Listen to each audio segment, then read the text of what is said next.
আমরা রুম ছেড়ে বেরিয়ে যাচ্ছি এখন ভুবনেশ্বরে। ওখান থেকে আমাদের ফ্লাইট আছে 1টার সময়। তো চলো যাওয়া যাক। Tata tata tata.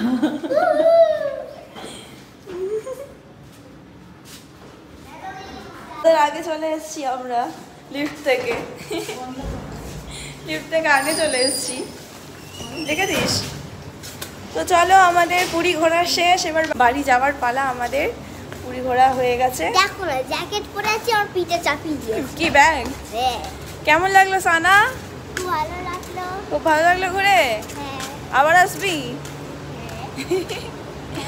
চলো আবার যদি ভগবান দেয় দিন আবার আসবো। পুরো আমাদের হোটেলে পার্টি হয়েছে সব জায়গায়। চলো এবার বাড়ির দিকে যাই। ওই যে বর যাচ্ছে আমার ট্রলি নিয়ে টানতে টানতে। তো খুব মজা করেছে এই কদিন। এদিকে আসা না, এবার এখান থেকে গাড়ি বুক করবো করে ভুবনেশ্বর এয়ারপোর্ট। না না না, এখন ভুবনেশ্বর যাব, ওখান থেকে আমাদের ফ্লাইট আছে। তো চলো তোমরাও আমাদের সাথে। আর তোমাদের কেমন লাগলো আমার সাথে ঘুরে আমার ব্লগটা অবশ্যই জানাবে। সেই চায়ের দোকান ওই দেখ চলে এসছে, এটা চলে এসছে তোর বন্ধু সানা। কিরে বিস্কুট খাবি? এইটা দিদি চাখর। আমি যখন ক্যামেরা অন করি চুল ঠিক করতে শুরু করে দেয়। এখানে কুকুর বাচ্চাদেরকে খাওয়াচ্ছে। এই নে এই নে মা, লে খালে। এই তুই জামা কাপড়ের তলায় কোথায় যাচ্ছিস? দিঘায় কি পুচকে এটা দেখো। বলু আবার টাটা, আবার আসলে দেখা হবে। আমরা চলে এসেছি এখন বাস স্ট্যান্ডে পুরীর। এখান থেকে বাস ধরে যাবো এয়ারপোর্টে। পুরীর বাস স্ট্যান্ড থেকে ডাইরেক্ট বাস ছাড়ে ভুবনেশ্বর এয়ারপোর্ট যাওয়ার। তো এখান থেকে তাই আমরা গেছিলাম। আমরা বাসে উঠে পড়েছি। আর এখানে বাসের সিস্টেমটা ঠিক অন্যরকম দেখলাম, কলকাতার মতন একদমই নয়। তো ফাইনালি চলে এসেছি আমরা ভুবনেশ্বর এয়ারপোর্টে এবং এখান থেকে আমরা বোর্ডিং পাসটা খুলবো আগে, তারপরে চেকিং করে ঢুকবো। তো বোর্ডিং পাসের জন্য লাইন দিয়ে দাঁড়িয়ে রয়েছি, ইন্ডিগোর লাইনে দাঁড়িয়েছি বিকজ ইন্ডিগোর ফ্লাইট ছিল আমাদের। তো বোর্ডিং পাস হয়ে গেছে আমাদের, এরপর যাচ্ছি আমরা চেকিং করতে। চেকিং করে ঢুকে গেছি আমরা এয়ারপোর্টে এবং আমাদের গেট নাম্বার 1 থেকে ফ্লাইট ছিল। আর ফ্লাইট প্রায় আমাদের 2-3 ঘন্টা ডিলে হয়েছিল। 1:15 ফ্লাইটটা এসেছে 3:30-র সময়। এটা হচ্ছে মায়ের ফার্স্ট ফ্লাইট। তো মা কেমন লাগছে? ভালো লাগছে। ভয় লাগছে না? কেন ভয় লাগবে? আমরা আবার বোর্ডিং পাস ক্যান্সেল করে আবার যাচ্ছি বাইরে লজে খেতে। ফ্লাইট 2 ঘন্টা ডিলে হয়ে গেছে, আমাদের আবার বোর্ডিং করাতে হলো। এখন যাচ্ছি আমরা লজে গিয়ে লাঞ্চ করব, তারপরে আবার চেক ইন করাতে হবে, আরেকবার চেক ইন করিয়ে ঢুকতে হবে। তো চলে এসেছিলাম আমি লজের ভিডিও আমি শর্টে একবার আপলোড করে দিয়েছি, তোমরা গিয়ে দেখে নিতে পারো। তাও আরেকবার আমি এখানে বলে দিই, এই যে কার্ডগুলো দেখছো সেই কার্ডগুলোর মধ্যে যে কোনো একটা কার্ড তোমাদের কাছে যদি থাকে কিংবা ক্রেডিট কার্ড যদি তোমাদের কাছে থাকে তাহলেই তোমরা এখানে প্রবেশ করতে পারবে, না হলে পারবে না। এই হচ্ছে কার্ডগুলো, যার মধ্যে থেকে একটা থাকলেই হবে এবং আনলিমিটেড বাফেট খেতে পারবে। ভুবনেশ্বর এয়ারপোর্টে প্যাকিং করে দিচ্ছিল না খাবার, কিন্তু কলকাতা এয়ারপোর্টে আমাদেরকে খাবার লজ থেকে প্যাকিং করে বাইরে যেতে দিয়েছিল। কিন্তু ভুবনেশ্বরে এরকম কোনো সিস্টেমই নেই। এখানে ড্রিঙ্কসও খেতে পারো তোমরা, প্লাস আরও নানান রকম খাবার রয়েছে, আমি সেটা পুরো দেখিয়ে দিলাম তোমাদেরকে। তো চলো এবারে আবার যাওয়া যাক চেকিং করে এয়ারপোর্টের দিকে। তো লজে আমাদের প্যাকিং করে দেয়নি, কিন্তু কলকাতার লজটাতে প্যাকিং করে দিয়েছিল খাবার আমাদেরকে, এই ভুবনেশ্বরে দেয়নি। তো আমি একাই গিয়ে লজে খেয়েছি।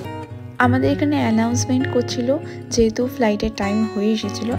তো এখানে আমি বোর্ডিং পাস করে দাঁড়িয়েছি। আমার মায়েদের কেন আটকে দিল কে জানে, আমি টিকিট নিয়ে দাঁড়িয়ে রয়েছি।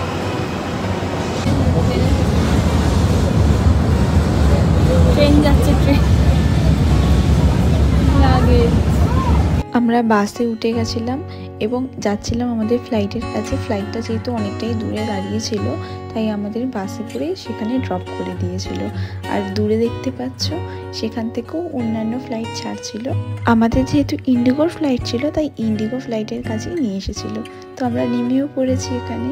আমাদের এই ফ্লাইটটা অনেকটাই ছোট, প্রায় 100 জনের মতন রয়েছি। আবার একবার এখানে চেকিং হবে।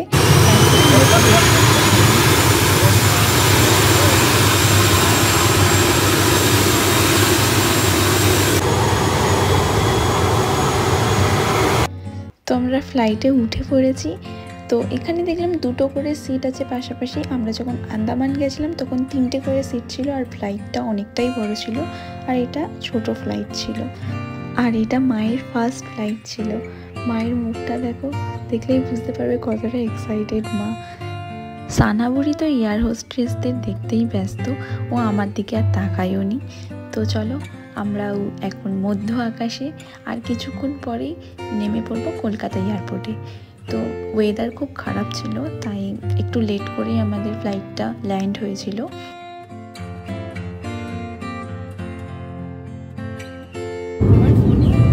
আমার ফোনে খালি ফ্লাইটের নিউজই ভর্তি হয়েছে, পুরো ফোনটায়।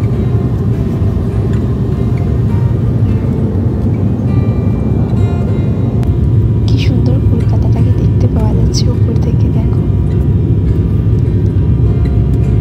ওই যে নেমে গেছে আগে ভাগে, আমরা যাবো না।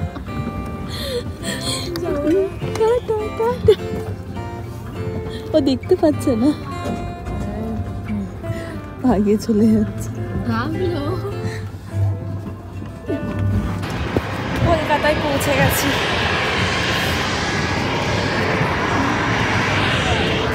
ও কোথায় গেল? ও কোথায় গেল? কোথায় গেল বিকাশ? ফাইনালি কলকাতায় পৌঁছে গেছি।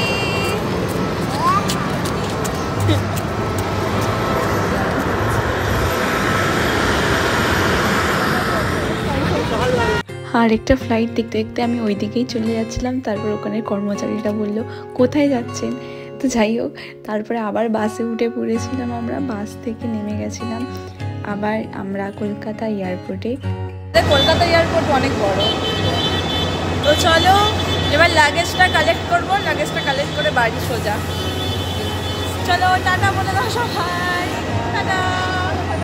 কোথায় তোমাদের লাগেজ দেবে সেটা কিভাবে বুঝবে? তোমাদের এখানে বোর্ডে দেওয়াই থাকবে কোথা থেকে তোমরা এসেছো। আমরা যেহেতু ভুবনেশ্বর থেকে এসেছি, ওখানে ভুবনেশ্বর লেখা ছিল, আর এখানে ট্রলিগুলো চলে আসছিল। ভিডিওটা আজকে এখানেই শেষ করছি। ভালো লাগলে লাইক, শেয়ার অ্যান্ড সাবস্ক্রাইব করে দেবেন, আর মনের মতন একটা কমেন্ট করে জানাবেন কেমন লাগলো আমার ভিডিওটা। তাহলে দেখা হবে আবার নেক্সট ভিডিওয়ে।